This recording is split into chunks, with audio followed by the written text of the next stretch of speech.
ராமபிரானின் இறுதி தருணம் எப்படி நடந்தது தெரியுமா? அந்த நாளில் ஹனுமான் கூட கண்கலங்கியதாக சொல்லப்படுகிறது.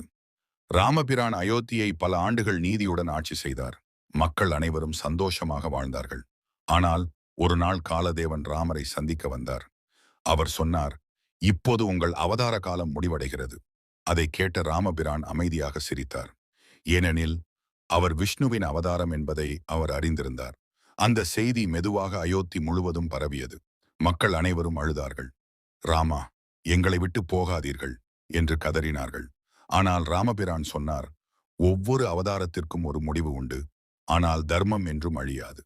பிறகு ராமபிரான் சரையு நதிக்கரைக்கு நடந்து சென்றார். அவருடன் லட்சுமணன், பரதன், சத்ருக்னன், அயோத்தி மக்கள் பலரும் சென்றார்கள். அங்கே ராமபிரான் கண்களை மூடி நாராயணா என்று தியானித்தார். அந்த நொடியில் வானத்தில் தெய்வீக ஒளி தோன்றியது. ராமபிரான் மெதுவாக சரையு நதியில் இறங்கினார். அவரின் தெய்வீக உருவம் மகாவிஷ்ணுவாக மாறியது என்று புராணங்கள் கூறுகின்றன. அந்த காட்சியை பார்த்த அனைவரும் கண்கலங்கினார்கள். ஹனுமான் மட்டும் அமைதியாக ஜெய் ஸ்ரீராம் என்று சொல்லிக் கொண்டிருந்தார். ராமர் உடலால் மறைந்தாலும் அவரின் தர்மமும் பெயரும் என்றும் உயிருடன் இருக்கும். ஜெய் ஸ்ரீராம் ஷம்.